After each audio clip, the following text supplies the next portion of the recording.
ಕರೆದ ನಿನಗಾಗಿಯೇ. ಓ ಮಗುವೇ ಎಂದೇಸು ಕರೆದ ನಿನಗಾಗಿಯೇ.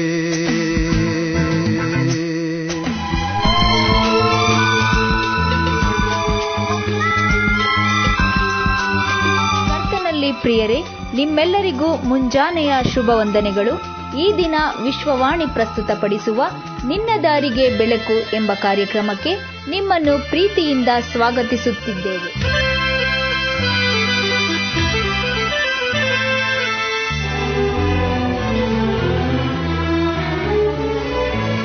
ಬೇಡ ಎಂದೇ ದೂರ ನೀ ಹೋದೆ, ಆದರೂ ನಾನಿನ್ನ ಬಿಡೆನು. ಬೇಡ ಎಂದೇ ದೂರ ನೀ ಹೋದೆ, ಆದರೂ ನಾನಿನ್ನ ಬಿಡೆನು. ನನ್ನ ನೀನು ತಿಳಿದಿರುವಿ, ತಿಳಿದು ಏತಗೆ ಮರೆತಿರುವಿ.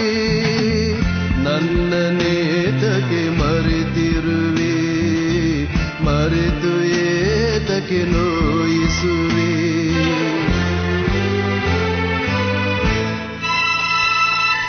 ಓ ಮಗುವೇ ಎಂದೇಸು ಕರೆದ ನಿನಗಾಗಿಯೇ. ಓ ಮಗುವೇ ಎಂದೇಸು ಕರೆದ ನಿನಗಾಗಿಯೇ. ಈ ದಿನದ ವಾಕ್ಯ ಧ್ಯಾನಕ್ಕಾಗಿ ಆರಿಸಿಕೊಂಡಿರುವಂತಹ ಸತ್ಯವೇದ ಭಾಗವು ಮತ್ತಾಯನು ಬರೆದ ಸುವಾರ್ತೆ 18ನೇ ಅಧ್ಯಾಯ ವಚನಗಳು 1-4. ಆ ವೇಳೆಯಲ್ಲಿ ಶಿಷ್ಯರು ಯೇಸುವಿನ ಬಳಿಗೆ ಬಂದು, ಪರಲೋಕ ರಾಜ್ಯದಲ್ಲಿ ಯಾವನು ಹೆಚ್ಚಿನವನು ಎಂದು ಕೇಳಲು, ಆತನು ಚಿಕ್ಕ ಮಗುವನ್ನು ಹತ್ತಿರಕ್ಕೆ ಕರೆದು ಅವರ ನಡುವೆ ನಿಲ್ಲಿಸಿ ಅವರಿಗೆ, ನೀವು ತಿರುಗಿಕೊಂಡು ಚಿಕ್ಕ ಮಕ್ಕಳಂತೆ ಆಗದೆ ಹೋದರೆ ನೀವು ಪರಲೋಕ ರಾಜ್ಯದಲ್ಲಿ ಸೇರುವುದೇ ಇಲ್ಲವೆಂದು ನಿಮಗೆ ಸತ್ಯವಾಗಿ ಹೇಳುತ್ತೇನೆ. ಹೀಗಿರುವುದರಿಂದ ಯಾವನು ಈ ಚಿಕ್ಕ ಮಗುವಿನಂತೆ ತನ್ನನ್ನು ತಗ್ಗಿಸಿಕೊಳ್ಳುತ್ತಾನೋ ಅವನೇ ಪರಲೋಕ ರಾಜ್ಯದಲ್ಲಿ ಹೆಚ್ಚಿನವನು. ಕ್ರಿಸ್ತನಲ್ಲಿ ಪ್ರೀತಿಯ ಸಹೋದರ ಸಹೋದರಿಯರೇ, ಈ ಮುಂಜಾನೆ ವೇಳೆಯಲ್ಲಿ ತಮ್ಮೆಲ್ಲರಿಗೂ ಯೇಸು ಕ್ರಿಸ್ತನ ಮಧುರವಾದ ನಾಮದಲ್ಲಿ ವಂದಿಸುವಂತವನಾಗಿದ್ದೇನೆ. ಈಗಾಗಲೇ ಮತ್ತಾಯನು ಬರೆದ ಸುವಾರ್ತೆ 18ನೇ ಅಧ್ಯಾಯ 1-4 ವಚನಗಳನ್ನು ಕೇಳಿಸಿಕೊಂಡಿದ್ದೇವೆ. ಇಲ್ಲಿ ಮುಖ್ಯವಾಗಿ ಶಿಷ್ಯರು ಯೇಸು ಸ್ವಾಮಿಯ ಬಳಿಗೆ ಬಂದು ಪರಲೋಕ ರಾಜ್ಯದಲ್ಲಿ ಯಾವನು ಹೆಚ್ಚಿನವನು ಎಂಬ ಒಂದು ಪ್ರಶ್ನೆಯನ್ನು ಮುಂದೆ ಇಡ್ತಾರೆ. ಆ ಮುಂದೆ ಇಟ್ಟಂತ ಪ್ರಶ್ನೆಗೆ ಉತ್ತರಿಸುವುದಕ್ಕೋಸ್ಕರವಾಗಿ ಒಂದು ಸಣ್ಣ ಮಗುವನ್ನು ಆತನು ಕರೆದು ಆತನು ಅದರ ಮುಖಾಂತರವಾಗಿ ದೇವರ ರಾಜ್ಯದ ವಿಷಯನ ಹೇಳುವುದನ್ನು ನಾವು ಕಾಣ್ತೀವಿ ಪ್ರಿಯರೇ. 3ನೇ ವಾಕ್ಯದಲ್ಲಿ ಹೇಳ್ತಾನೆ ಆತನು, ನೀವು ತಿರುಗಿಕೊಂಡು ಚಿಕ್ಕ ಮಕ್ಕಳಂತೆ ಆಗದೆ ಹೋದರೆ ನೀವು ಪರಲೋಕ ರಾಜ್ಯದಲ್ಲಿ ಸೇರುವುದೇ ಇಲ್ಲವೆಂದು ನಿಮಗೆ ಸತ್ಯವಾಗಿ ಹೇಳುತ್ತೇನೆ ಎಂಬುದಾಗಿ. ಅಂದ್ರೆ ಆತನು ಸ್ಪಷ್ಟವಾಗಿ ಹೇಳ್ತಿದ್ದೇನೆ, ಶಿಷ್ಯರು ಅಥವಾ ಯೇಸು ಸ್ವಾಮಿಯನ್ನ ತಮ್ಮ ಸ್ವಂತ ರಕ್ಷಕನಾಗಿ ಅಂಗೀಕರಿಸಿಕೊಂಡಂತವರು ಚಿಕ್ಕ ಮಕ್ಕಳಂತ ಸ್ವಭಾವವನ್ನ ಹೊಂದದೆ ಹೋದ್ರೆ ಅವರು ಪರಲೋಕ ರಾಜ್ಯಕ್ಕೆ ಸೇರುವುದೇ ಇಲ್ಲ ಎಂಬುದಾಗಿ ಹೇಳ್ತೀನಿ. ಯಾಕೆ ಚಿಕ್ಕ ಮಕ್ಕಳಂತೆ ಎಂಬುದಾಗಿ ನಾವು ನೋಡುವುದಾದ್ರೆ, ಮಕ್ಕಳು ಮುಗ್ಧ ಸ್ವಭಾವಗಳಂತವರಾಗಿರ್ತಾರೆ. ಯಾವುದ್ರ ಬಗ್ಗೆನೂ ಅವರು ಆಲೋಚನೆ ಮಾಡೋದಿಲ್ಲ, ತಮ್ಮ ಪಾಡಿಗೆ ತಾವಿರ್ತಾರೆ. ಒಂದು ವೇಳೆ ಅವರು ಒಬ್ರಿಗೊಬ್ರು ಜಗಳ ಮಾಡಿಕೊಂಡ್ರು ಕೂಡ ಅವರು ಸ್ವಲ್ಪ ಹೊತ್ತಿಗೆ ಅದನ್ನು ಮರೆತು ಅವರೆಲ್ಲರ ಒಟ್ಟಿಗೆ ಸೇರಿಕೊಂಡು ಮತ್ತೆ ಹಾಡೋದಕ್ಕೆ ಪ್ರಾರಂಭ ಮಾಡ್ಕೊಳ್ತಾರೆ. ಮತ್ತೆ ಆ ಮಕ್ಕಳಲ್ಲಿ ನಾನೇ ಶ್ರೇಷ್ಠ ಅಥವಾ ನಾನು ಅನ್ನೋ ಒಂದು ಅಹಮ್ಮು ಅವರಲ್ಲಿ ನಾವು ಕಾಣೋದಕ್ಕೆ ಸಾಧ್ಯ ಇರುವುದಿಲ್ಲ ಪ್ರಿಯರೇ. ಆದ್ರಿಂದನೇ ಯೇಸು ಸ್ವಾಮಿ ಆ ಸಣ್ಣ ಮಗುವನ್ನ ಕರೆದು ಆತನು ಅವರಿಗೆ ಅದರ ಮುಖಾಂತರವಾಗಿ ತಿಳಿಸುವಂಥದ್ದನ್ನ ನಾವು ನೋಡ್ತೇವೆ ಪ್ರಿಯರೇ.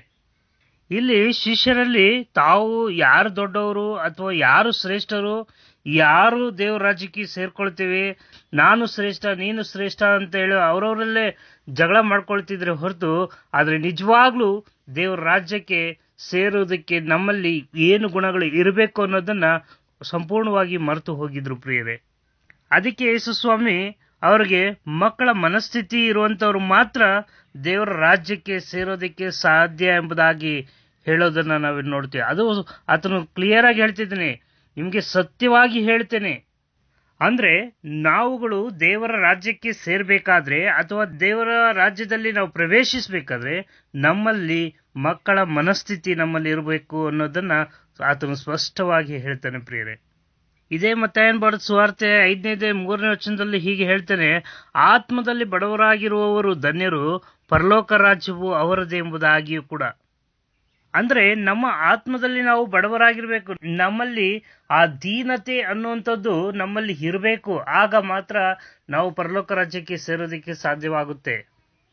ಹಾಗೆ ನಾವು ನೋಡ್ಬೇಕಾದ್ರೆ ಮತ್ತಾಯನ ಬರೆದ ಸುವಾರ್ತೆ 16:24 ವಚನಗಳನ್ನು ನೋಡುವುದಾದ್ರೆ ಅಲ್ಲಿ ಕೂಡ ಆತನು ಹೇಳ್ತಾನೆ, ದೇವರ ರಾಜ್ಯ ಪ್ರವೇಶಿಸಬೇಕಾದ್ರೆ ತನ್ನನ್ನು ತಾನು ನಿರಾಕರಿಸಿಕೊಂಡು ಆತನ ಬಳಿಗೆ ಬರಬೇಕೆಂಬುದಾಗಿ ಪ್ರಿಯರೇ. ಮೊದಲನೇ ಕೊರಿಂಥದವರಿಗೆ ಪತ್ರಿಕೆ 10:31 ವಚನದಲ್ಲೂ ಕೂಡ ಹೀಗೆ ನೋಡ್ತೇವೆ, ಹೀಗಿರುವುದರಿಂದ ನೀವು ಉಂಡರೂ ಕುಡಿದರೂ ಇನ್ನೇನು ಮಾಡಿದರೂ ಎಲ್ಲವನ್ನ ದೇವರ ಘನತೆಗಾಗಿ ಮಾಡಿರಿ ಎಂಬುದಾಗಿ ಆತನು ಹೇಳ್ತಾರೆ ಪ್ರಿಯರೇ. ನಾವು ಏನು ಮಾಡಿದ್ರು, ಅದು ಒಂದು ವೇಳೆ ತಿನ್ನೋದಾಗಿರ್ಬೋದು, ಕುಡಿಯೋದಾಗಿರ್ಬೋದು, ಏನು ಮಾಡಿದ್ರು ಅದು ದೇವರನ್ನ ಘನಪಡಿಸುವಂಥದ್ದಾಗಿರಬೇಕು. ಇವತ್ತು ನಾವು ಮಾಡುವಂಥ ವಿಚಾರಗಳು ಅಥವಾ ನಾವು ತಿನ್ನುವಂಥ ಆಹಾರಗಳಾಗಿರ್ಬೋದು, ನಾವು ಕುಡಿಯುವಂಥ ಯಾವುದೇ ಆಗಿರ್ಬೋದು, ಅವು ದೇವರನ್ನ ಘನಪಡಿಸ್ತಾ ಇದೆಯಾ ಅನ್ನೋದನ್ನ ನಮ್ಮನ್ನು ನಾವು ಪರೀಕ್ಷೆ ಮಾಡಿಕೊಳ್ಳುವುದು ಬಹಳ ಮುಖ್ಯವಾಗಿದೆ ಪ್ರಿಯರೇ. ದೇವರ ವಾಕ್ಯ ಹೇಳ್ತಿದೆ, ನಿಮ್ಮ ದೇಹವು ದೇವರ ಆಲಯವಾಗಿದೆ ಎಂಬುದಾಗಿ. ಆದ್ರೆ ದೇವರ ಆಲಯವನ್ನ ಇವತ್ತು ನಾವು ಯಾವ ರೀತಿ ಇಟ್ಕೊಂಡಿದ್ದೇವೆ ಎಂಬುದನ್ನ ಒಂದು ಸಾರಿ ನಮ್ಮನ್ನು ನಾವು ಪರೀಕ್ಷೆ ಮಾಡಿಕೊಳ್ಳೋದು ಬಹಳ ಮುಖ್ಯವಾಗಿದೆ ಪ್ರಿಯರೇ. ಒಂದು ವೇಳೆ ನಾವು ಪಶ್ಚಾತ್ತಾಪ ಪಡದೇ ಇದ್ರೆ ಖಂಡಿತವಾಗ್ಲೂ ದೇವರ ರಾಜ್ಯಕ್ಕೆ ಸೇರೋದಕ್ಕೆ ಸಾಧ್ಯನೇ ಇಲ್ಲ ಪ್ರಿಯರೇ. ಆದ್ರಿಂದ ದೇವರ ರಾಜ್ಯಕ್ಕೆ ಸೇರ್ಬೇಕಾದ್ರೆ ಮಕ್ಕಳಲ್ಲಿದ್ದಂಥ ಮನಸ್ಸು, ಮಕ್ಕಳಲ್ಲಿರುವಂಥ ಗುಣಗಳು ನಮ್ಮಲ್ಲಿ ಇರಬೇಕು. ನಾವು ಈ ದಿನದಲ್ಲಿ ದೇವರನ್ನ ಬೇಡಿಕೊಳ್ಳೋಣ, ದೇವರೇ ನನ್ನ ಪಾಪಗಳನ್ನು ಕ್ಷಮಿಸಿ ನನ್ನ ರಾಜ್ಯದಲ್ಲಿ ಸೇರಿಸಿಕೊ ಸ್ವಾಮಿ ಎಂಬುದಾಗಿ. ನಮ್ಮನ್ನು ಬಹಳವಾಗಿ ಪ್ರೀತಿ ಮಾಡುವ ಪರಲೋಕದ ತಂದೆಯಾದ ದೇವರೇ, ಈ ಒಂದೊಳ್ಳೆ ಸಮಯಕ್ಕಾಗಿ ನಿಮಗೆ ಸ್ತೋತ್ರ, ಕೃತಜ್ಞತೆಯನ್ನು ಸಲ್ಲಿಸುವಂತವರಾಗಿದೆ ಸ್ವಾಮಿ. ವಿಶೇಷವಾಗಿ ಕರ್ತನೆ, ಈ ದಿನವನ್ನೇ ನಿನ್ನ ಕರದಲ್ಲಿ ಒಪ್ಪಿಸ್ತೀವಿ ಸ್ವಾಮಿ. ನಾವು ನಿನ್ನ ರಾಜ್ಯದಲ್ಲಿ ಸೇರುವಂತವರಾಗಿದ್ದು ನಿನ್ನ ರಾಜ್ಯಕ್ಕೆ ಸ್ವಾಮಿ ಬಾಧ್ಯಸ್ಥರಾಗಿರಲಿಕ್ಕೆ ಬೇಕಾಗಿರುವಂಥ ಗುಣಗಳನ್ನು ನಮ್ಮಲ್ಲಿ ನೀನು ಹುಟ್ಟಿಸಬೇಕೆಂಬುದಾಗಿ ನಾವು ಪ್ರಾರ್ಥಿಸುವಂತವರಾಗಿದ್ದೇವೆ ಕರ್ತನೆ. ವಿಶೇಷವಾಗಿ ಕರ್ತನೆ, ಈ ದಿನವನ್ನು ನಿನ್ನೊಂದು ಹಸ್ತತಿಗಳಿಗೆ ಒಪ್ಪಿಸ್ತಿದ್ದೇವೆ. ನೀನು ತಾನೇ ಸ್ವಾಮಿ ನಡೆಸಿ ಮಹಿಮೆ ಹೊಂದಬೇಕಾಗಿ ಪ್ರಾರ್ಥನೆ ಮಾಡಿದೆ. ವಿಶೇಷವಾಗಿ ಮಕ್ಕಳು ಎಕ್ಸಾಮ್ಗಳಿಗೆ ಸಿದ್ಧರಾಗ್ತಿದ್ದಾರೆ ಅಪ್ಪ, ಎಕ್ಸಾಮ್ ಬರೀತಿದ್ದಾರೆ ಕೆಲವರು, ಅವರೆಲ್ಲರನ್ನ ನೆನೆಸ್ತೇವೆ. ಅವರು ಓದು ಸ್ವಾಮಿ, ಅವರ ಜ್ಞಾಪಕದಲ್ಲಿ ಬಂದು ಕೇಳುವಂತ ಎಲ್ಲ ಪ್ರಶ್ನೆಗಳಿಗೆ ಉತ್ತರಿಸುವಂತ ಬೇಕಾದಂತ ಜ್ಞಾನವನ್ನ ಕೊಟ್ಟು ನೀನು ಮಹಿಮೆಯಾದ ಕಾರ್ಯವನ್ನು ಮಾಡಬೇಕೆಂಬುದಾಗಿ ನಾವು ಪ್ರಾರ್ಥಿಸುವಂತವರಾಗಿದ್ದೇವೆ. ಹೀಗೆ ನಮಗೋಸ್ಕರವಾಗಿ ಪ್ರಾರ್ಥನೆ ಮಾಡಿರಿ ಎಂಬುದಾಗಿ ಕೇಳಿದಂತೆ ಎಲ್ಲರನ್ನ ನೆನೆಸ್ತೇವೆ.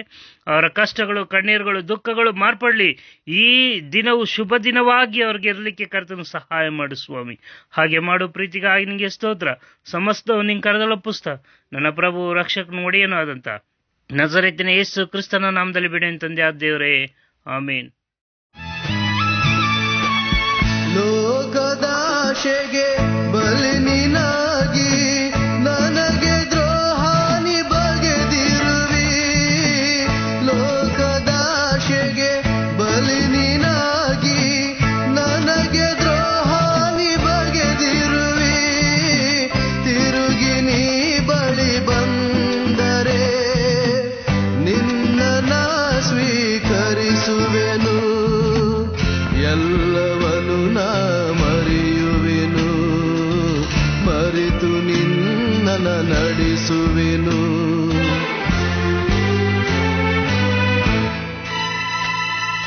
ಓ ಮಗುವೇ, ಎಂದೇಸು ಕರೆದ ನಿನಗಾಗಿಯೇ.